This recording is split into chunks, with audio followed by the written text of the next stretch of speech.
శ్రీ శ్రీనివాస గాయత్రి మంత్రం. కోరిన కోర్కెలు తీరేందుకు ఈ మంత్రాన్ని 108 సార్లు జపించవలెను. ఓం నిరంజనాయ విద్మహే నిరాభాసాయ ధీమహి తన్నో శ్రీనివాస ప్రచోదయాత్. ఓం నిరంజనాయ విద్మహే నిరాభాసాయ ధీమహి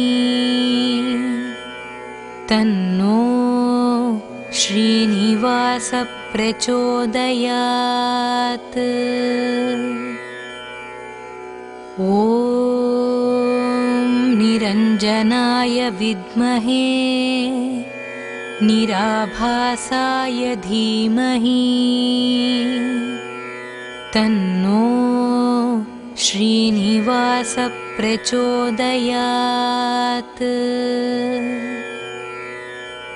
ఓం నిరంజనాయ విద్మహే నిరాభాసాయ ధీమహి తన్నో శ్రీనివాస ప్రచోదయాత్. ఓం నిరంజనాయ విద్మహే నిరాభాసాయ ధీమహి తన్నో శ్రీనివాస ప్రచోదయాత్. ఓం నిరంజనాయ విద్మహే నిరాభాసాయ ధీమహి తన్నో శ్రీనివాస ప్రచోదయాత్. ఓం నిరంజనాయ విద్మహే నిరాభాసాయ ధీమహి తన్నో శ్రీనివాస ప్రచోదయాత్. ఓం నిరంజనాయ విద్మహే నిరాభాసాయ ధీమహి తన్నో శ్రీనివాస ప్రచోదయాత్.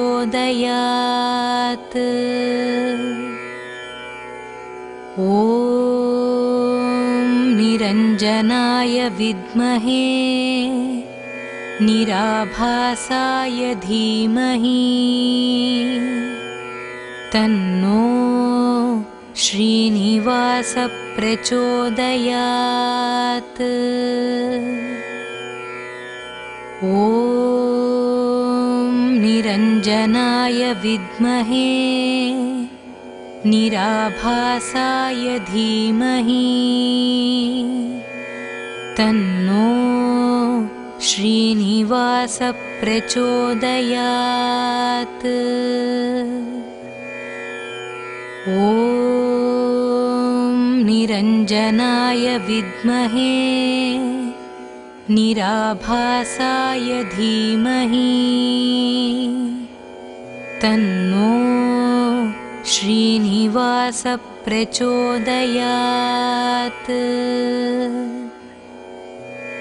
ఓం నిరంజనాయ విద్మహే నిరాభాసాయ ధీమహి తన్నో శ్రీనివాస ప్రచోదయాత్.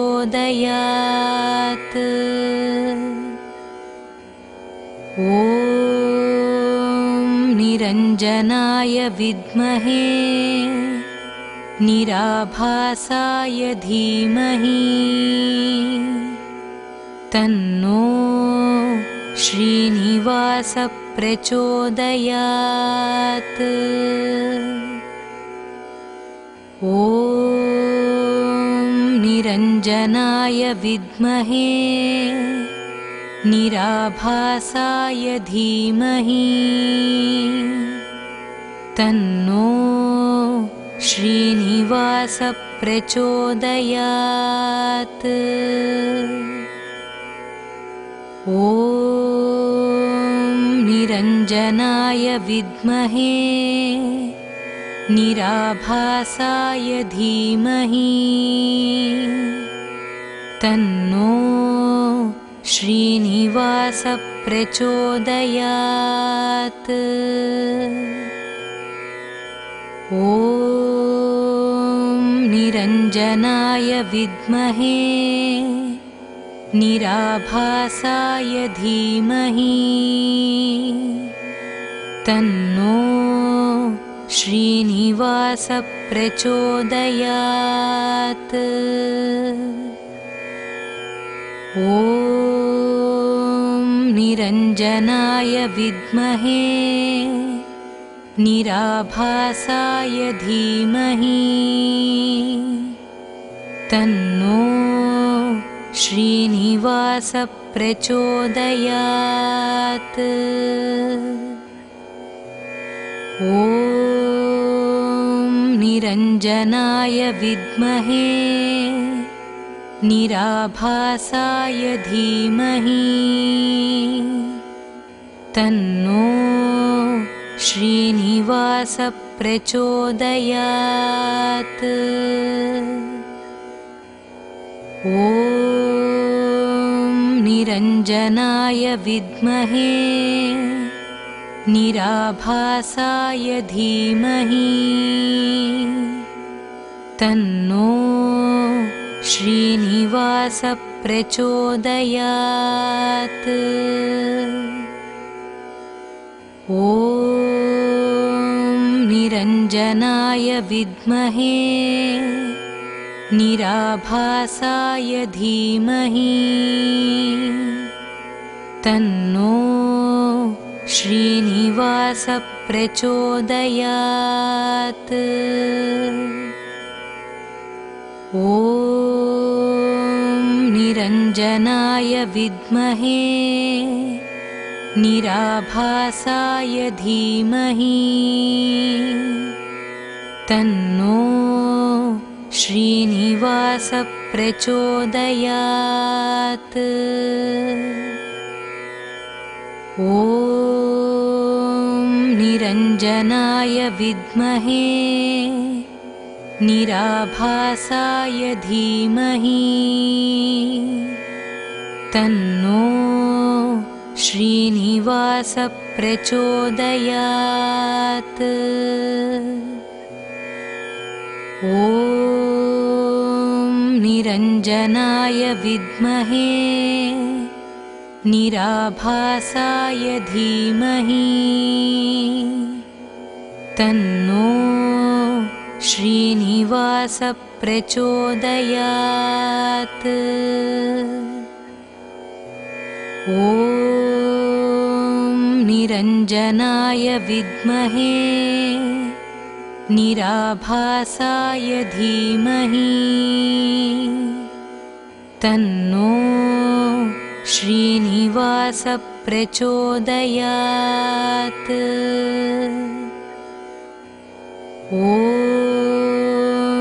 निरञ्जनाय विद्महे निराभासाय धीमहि तन्नो श्रीनिवास प्रचोदयात्। ॐ निरञ्जनाय विद्महे निराभासाय धीमहि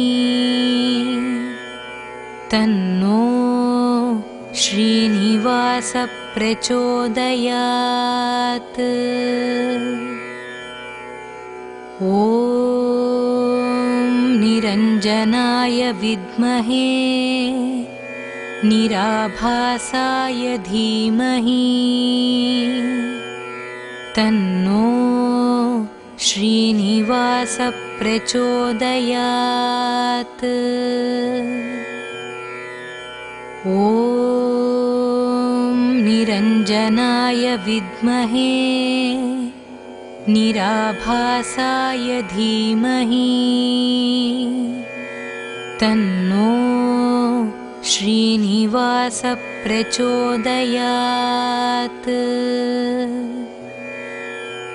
ॐ निरञ्जनाय विद्महे निराभासाय धीमहि तन्नो श्रीनिवासः प्रचोदयात्।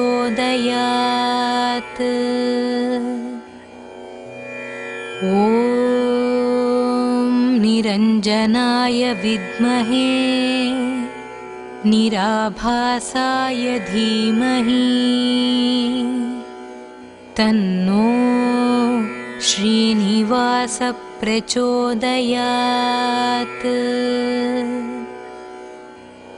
ॐ निरञ्जनाय विद्महे निराभासाय धीमहि तन्नो श्रीनिवासः प्रचोदयात्। ॐ निरञ्जनाय विद्महे निराभासाय धीमहि तन्नो श्रीनिवासः प्रचोदयात्। ॐ निरञ्जनाय विद्महे निराभासाय धीमहि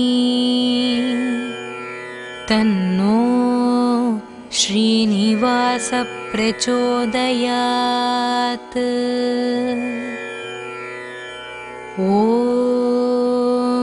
निरञ्जनाय विद्महे निराभासाय धीमहि तन्नो श्रीनिवासः प्रचोदयात्।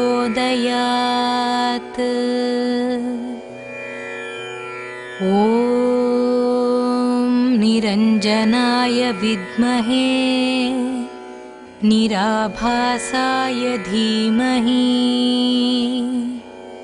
तन्नो श्रीनिवासः प्रचोदयात्। ॐ निरञ्जनाय विद्महे निराभासाय धीमहि तन्नो श्रीनिवासः प्रचोदयात्। ॐ निरञ्जनाय विद्महे निराभासाय धीमहि तन्नो श्रीनिवासः प्रचोदयात्। ॐ निरञ्जनाय विद्महे निराभासाय धीमहि तन्नो श्रीनिवासः प्रचोदयात्। ॐ निरञ्जनाय विद्महे निराभासाय धीमहि तन्नो श्रीनिवासः प्रचोदयात्। ॐ निरञ्जनाय विद्महे निराभासाय धीमहि तन्नो श्रीनिवासः प्रचोदयात्।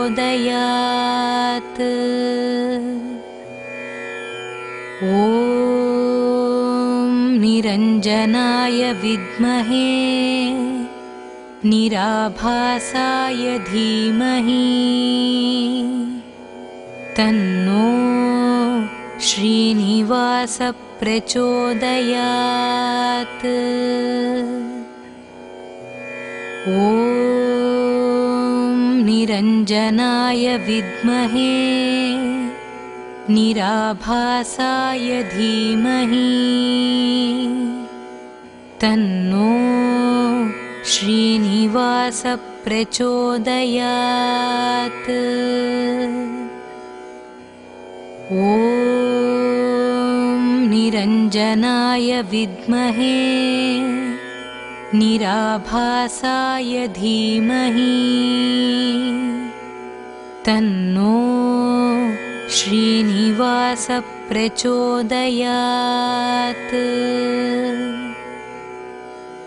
ॐ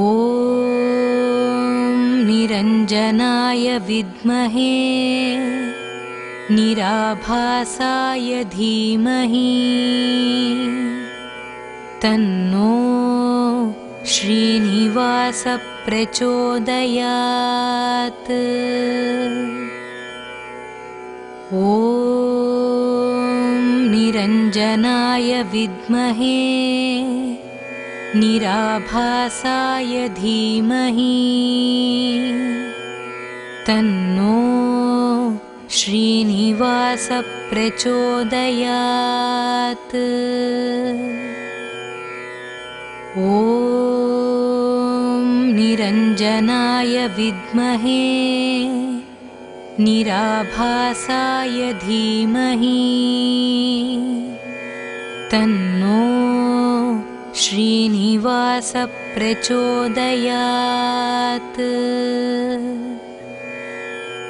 ॐ निरञ्जनाय विद्महे निराभासाय धीमहि तन्नो श्रीनिवास प्रचोदयात्। ॐ निरञ्जनाय विद्महे निराभासाय धीमहि तन्नो श्रीनिवास प्रचोदयात्। ॐ निरञ्जनाय विद्महे निराभासाय धीमहि तन्नो श्रीनिवास प्रचोदयात्। ॐ निरञ्जनाय विद्महे निराभासाय धीमहि तन्नो श्रीनिवास प्रचोदयात्। ॐ निरञ्जनाय विद्महे निराभासाय धीमहि तन्नो श्रीनिवास प्रचोदयात्। ॐ निरञ्जनाय विद्महे निराभासाय धीमहि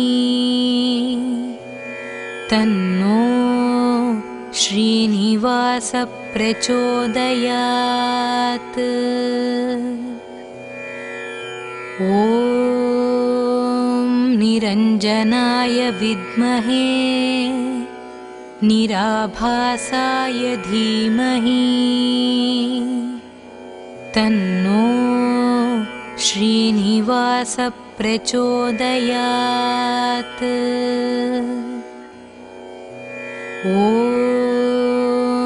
निरञ्जनाय विद्महे निराभासाय धीमहि तन्नो श्रीनिवास प्रचोदयात्। ॐ निरञ्जनाय विद्महे निराभासाय धीमहि तन्नो श्रीनिवास प्रचोदयात्। ॐ निरञ्जनाय विद्महे निराभासाय धीमहि तन्नो श्रीनिवास प्रचोदयात्।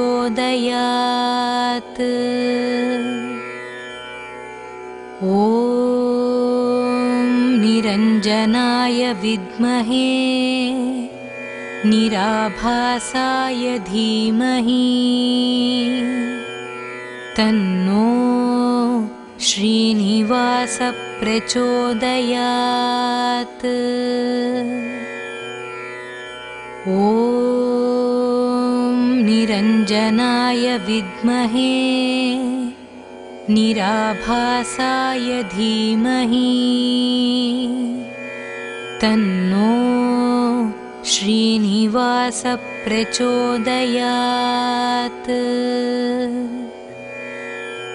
ॐ निरञ्जनाय विद्महे निराभासाय धीमहि तन्नो श्रीनिवास प्रचोदयात्।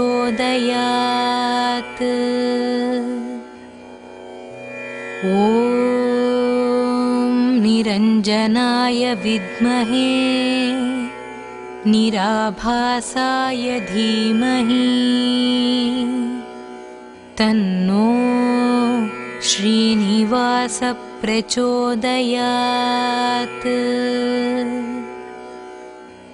ॐ निरञ्जनाय विद्महे निराभासाय धीमहि तन्नो श्रीनिवास प्रचोदयात्। ॐ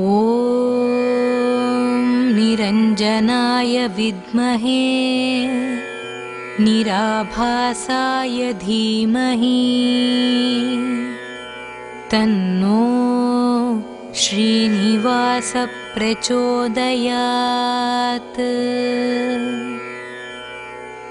ॐ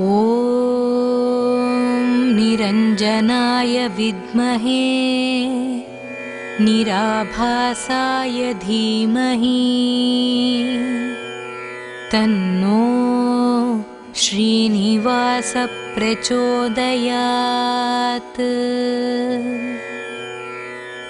ॐ निरञ्जनाय विद्महे निराभासाय धीमहि तन्नो श्रीनिवास प्रचोदयात्। ॐ निरञ्जनाय विद्महे निराभासाय धीमहि तन्नो श्रीनिवास प्रचोदयात्। ॐ निरञ्जनाय विद्महे निराभासाय धीमहि तन्नो श्रीनिवास प्रचोदयात्।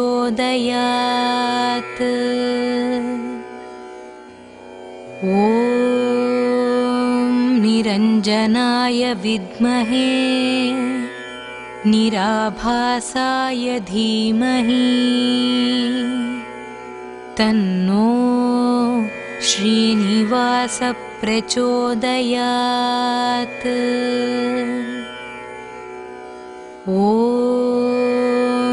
निरञ्जनाय विद्महे निराभासाय धीमहि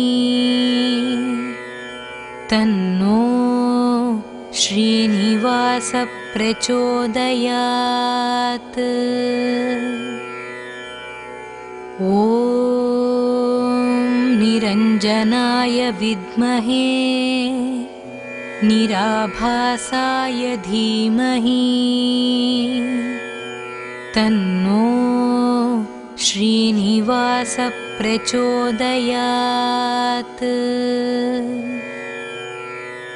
ॐ निरञ्जनाय विद्महे निराभासाय धीमहि तन्नो श्रीनिवास प्रचोदयात्। ॐ निरञ्जनाय विद्महे निराभासाय धीमहि तन्नो श्रीनिवास प्रचोदयात्। ॐ निरञ्जनाय विद्महे निराभासाय धीमहि तन्नो श्रीनिवास प्रचोदयात्। ॐ निरञ्जनाय विद्महे निराभासाय धीमहि तन्नो श्रीनिवास प्रचोदयात्। ॐ निरञ्जनाय विद्महे निराभासाय धीमहि तन्नो श्रीनिवास प्रचोदयात्। ॐ निरञ्जनाय विद्महे निराभासाय धीमहि तन्नो श्रीनिवास प्रचोदयात्। ॐ निरञ्जनाय विद्महे निराभासाय धीमहि तन्नो श्रीनिवास प्रचोदयात्। ॐ निरञ्जनाय विद्महे निराभासाय धीमहि तन्नो श्रीनिवास प्रचोदयात्। ॐ निरञ्जनाय विद्महे निराभासाय धीमहि तन्नो श्रीनिवास प्रचोदयात्। ॐ निरञ्जनाय विद्महे निराभासाय धीमहि तन्नो श्रीनिवास प्रचोदयात्। ॐ निरञ्जनाय विद्महे निराभासाय धीमहि तन्नो श्रीनिवास प्रचोदयात्। ॐ निरञ्जनाय विद्महे निराभासाय धीमहि तन्नो श्रीनिवास प्रचोदयात्। ॐ निरञ्जनाय विद्महे निराभासाय धीमहि तन्नो श्रीनिवास प्रचोदयात्। ॐ निरञ्जनाय विद्महे निराभासाय धीमहि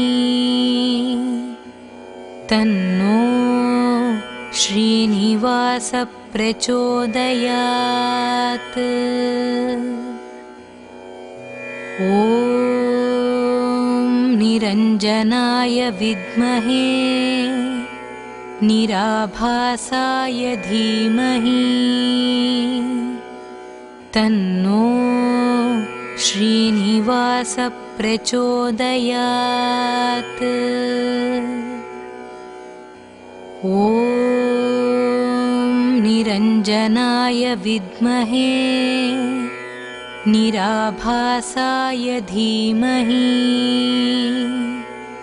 तन्नो श्रीनिवास प्रचोदयात्।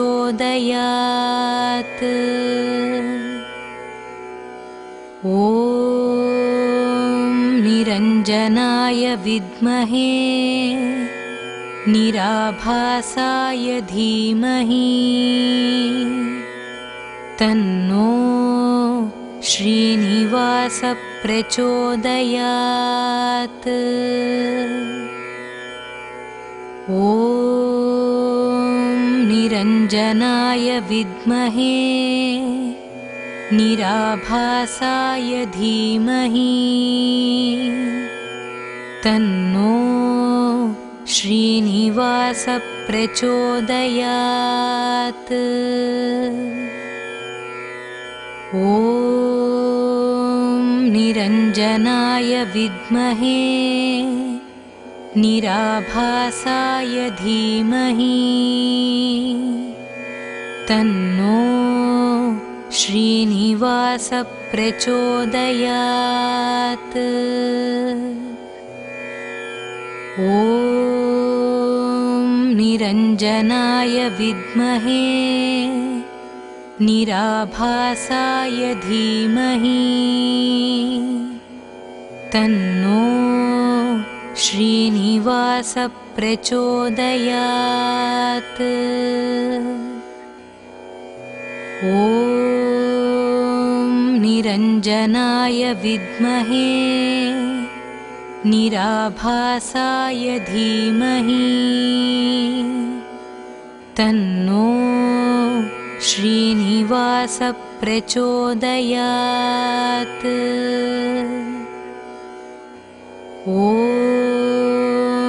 निरञ्जनाय विद्महे निराभासाय धीमहि तन्नो श्रीनिवास प्रचोदयात्। ॐ निरञ्जनाय विद्महे निराभासाय धीमहि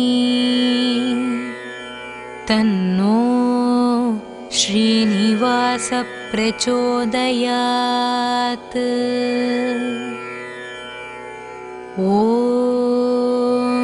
निरञ्जनाय विद्महे निराभासाय धीमहि तन्नो श्रीनिवास प्रचोदयात्। ॐ निरञ्जनाय विद्महे निराभासाय धीमहि तन्नो श्रीनिवास प्रचोदयात्। ॐ निरञ्जनाय विद्महे निराभासाय धीमहि तन्नो श्रीनिवास प्रचोदयात्।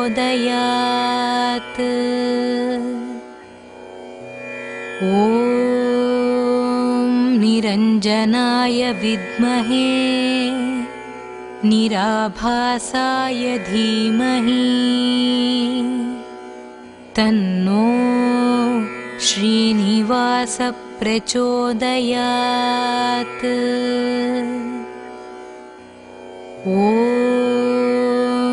निरञ्जनाय विद्महे निराभासाय धीमहि तन्नो श्रीनिवास प्रचोदयात्।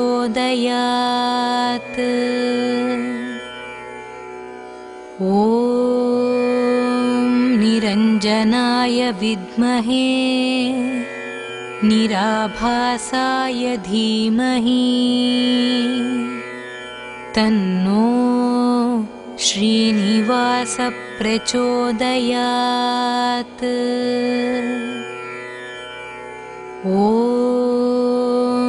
निरञ्जनाय विद्महे निराभासाय धीमहि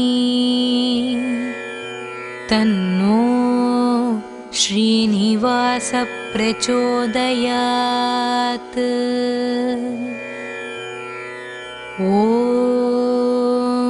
निरञ्जनाय विद्महे निराभासाय धीमहि तन्नो श्रीनिवास प्रचोदयात्।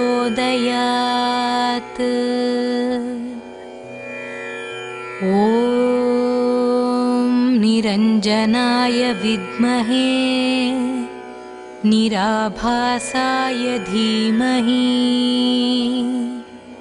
तन्नो श्रीनिवास प्रचोदयात्।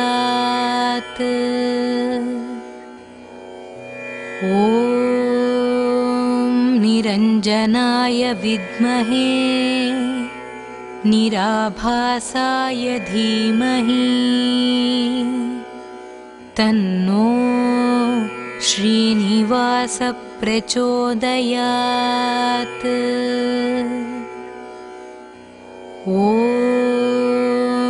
निरञ्जनाय विद्महे निराभासाय धीमहि तन्नो श्रीनिवास प्रचोदयात्।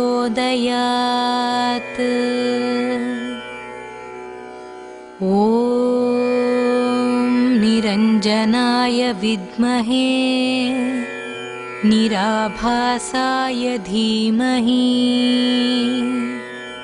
तन्नो श्रीनिवास प्रचोदयात्।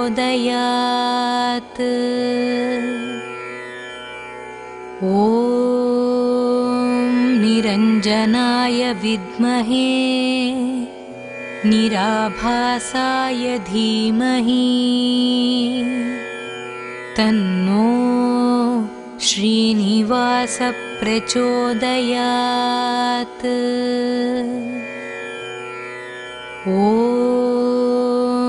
निरञ्जनाय विद्महे निराभासाय धीमहि तन्नो श्रीनिवास प्रचोदयात्।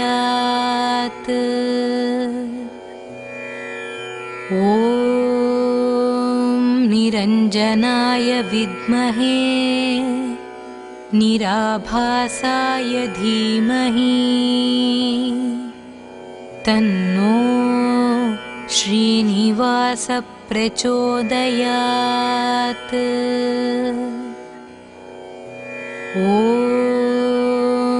निरञ्जनाय विद्महे निराभासाय धीमहि तन्नो श्रीनिवास प्रचोदयात्।